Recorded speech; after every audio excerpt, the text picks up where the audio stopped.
Aliwahana, Sapardi Djoko Damono. Asli dan tiruan.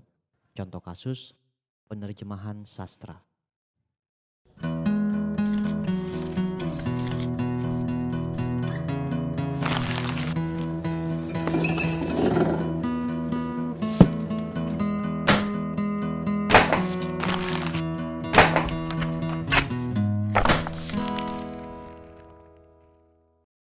Menerjemahkan berarti memindahkan karya sastra dari satu bahasa ke bahasa yang lain. Karena bahasa adalah wahana yang memiliki struktur dan kosakata yang khas yang tergantung pada banyak faktor, maka pengalihan teks dari satu bahasa ke bahasa yang lain mau tidak mau berakibat terjadinya perubahan. Namun, sebelum kita lanjut pembicaraan mengenai hal itu, kita pertimbangkan pandangan Henry Gifford pada tahun 1969 mengenai sastra terjemahan. Gifford mengibaratkan sastra terjemahan sebagai tidak lebih dari reproduksi hitam putih dari lukisan cat minyak, sebab teksturnya telah berubah. Dikatakannya pula bahwa tidak ada terjemahan yang bisa menandingi taraf kehalusan dan kelengkapan yang ada dalam imajinasi penulis asli dalam menyusun bahasa karangannya. Karena itu, keutuhan karya sastra asli akan dimiskinkan oleh terjemahan, meskipun taraf pemiskinan itu tergantung pada jenis karya sastra yang diterjemahkannya. Taraf pemiskinan pada puisi terjemahan tentunya sangat tinggi, sebab dalam jenis sastra ini, pengolahan bahasa untuk mengatur bahan menuntut imajinasi yang bekerja pada kemampuan penuh. Yang disampaikan Gifford bukanlah pandangan yang negatif terhadap penerjemahan. Ia mencoba menjelaskan bahwa memahami sastra yang ditulis dalam bahasa asing bukanlah hal yang mudah. Namun kendala itu bisa diatasi kalau penerjemahan menguasai bahasanya sendiri sebaik-baiknya. Jadi, penguasaan atas bahasa menjadi sasaran lebih utama daripada penguasaan atas bahasa asing. Meskipun yang disebut terakhir itu juga tidak bisa diabaikan. Kalau kita ikut pandangan ini, maka menerjemahkan sastra ke dalam film menuntut penguasaan atas pembuatan film. Dan dalam kenyataannya memang ada sutradara yang belum pernah membaca karya sastranya yang ia jadikan film. Ia hanya membaca skenarionya. Pandangan semacam itu sangat wajar dalam pembicaraan tentang aliwahana dalam konteks sastra bandingan. Suatu bidang minat dalam telaah sastra yang memusatkan perhatian pada banding-bandingan karya sastra.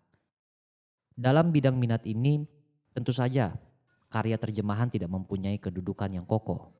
Segi-segi stilistik bahkan tematik, karya sastra tidak bisa dibanding-bandingkan jika bahannya adalah karya terjemahan. Bahwa terjemahan tidak akan bisa sama dengan aslinya, itu jelas. Bahwa itu bisa juga dijelaskan bahwa karya asli itu final, sedangkan terjemahan bukan. Saya berpendirian bahwa penerjemahan karya sastra tidak usah dianggap sebagai usaha mati-matian untuk menjadi karya yang sama dengan aslinya. Dengan landasan tersebut, tentu kita tidak bisa sepenuhnya menerima pandangan Gifford yang mengibaratkan terjemahan sebagai reproduksi hitam putih atas lukisan cat minyak. Kecelakaan semacam itu bisa saja terjadi jika penerjemahannya kurang mampu. Namun keunggulan bisa juga dicapai oleh terjemahan. Sangat mungkin ada terjemahan yang lebih bagus dari aslinya. Hubungan antar unsurnya lebih kokoh, wawasannya lebih dalam, dan kemungkinan penghayatannya lebih luas. Dengan demikian, ia bukan reproduksi sekedar hitam putih, tetapi karya lukisan cat minyak juga yang sejajar dengan aslinya. Dalam hal ini, sebenarnya terjemahan itu oleh orang Prancis dianggap sebagai tradition creator, sementara orang Italia menyebutnya traductor sebagai traditor. Penerjemahan memang pengkhianatan yang kreatif, sebab yang ditunjukkan oleh sajak Huesca. Umumnya kita berpendapat bahwa penerjemahan terpengaruh oleh yang diterjemahkannya. Namun kita juga boleh berpendapat bahwa penerjemahan justru mempengaruhi karya yang diterjemahkannya. Bahasa itu mutlak, pekah budaya. Cara pengungkapan dalam suatu bahasa didikte oleh sekalian segi budaya yang telah menghasilkan bahasa itu. sebab memang bahasa diciptakan untuk keperluan komunikasi di lingkungan kebudayaan tertentu.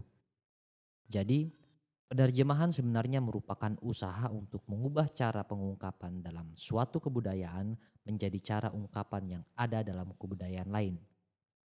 Hal ini berarti pengubahan kode agar sesuai dengan yang ada dalam kebudayaan sasaran. Tidak bisa dipungkiri lagi bahwa kebudayaan sasaran itu berpengaruh dalam penerjemahan. Jadi, penerjemahan mempengaruhi karya sastra yang diterjemahkannya. Penerjemahan sastra pada dasarnya adalah pengarangan yang menciptakan dengan batasan, kungkungan, dan ikatan yang berasal dari karya yang diterjemahkannya. Ia memiliki semacam ikatan batin dengan karya sastra yang diterjemahkan itu.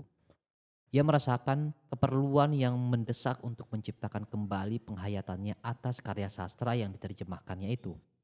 Ia berusaha untuk melepaskan diri dari kungkungan itu agar bisa kreatif, sebab ia juga diikat oleh kebudayaannya sendiri, oleh dirinya sendiri.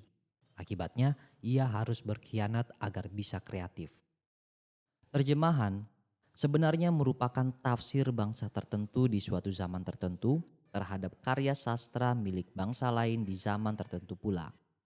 Sajak Chairil Anwar, Karawang Bekasi, boleh dikatakan dianggap sebagai tafsir bangsa Indonesia zaman perjuangan fisik terhadap sajak Maclais tentang Perang Dunia Kedua. Jadi, dengan mengubah dirinya, karya sastra bisa menembus ruang dan waktu. Sangat sering terjadi, pembacaan tidak memiliki kesempatan dan kemampuan untuk berhubungan langsung dengan karya sastra yang berasal dari zaman atau negeri lain. Karya pengarang Inggris Jonathan Swift yang berjudul Gulliver Travel misalnya, sampai pada sebagian besar kita sebagai cerita anak-anak. Demikian juga karya Daniel Defoe yang berjudul Robinson Crusoe. Dalam edisi aslinya, kedua novel yang pertama kali terbit ratusan tahun yang lalu di Inggris itu mengangkat faktor-faktor sosial, politik, budaya, dan intelektual dalam masalah bangsa Inggris zamannya.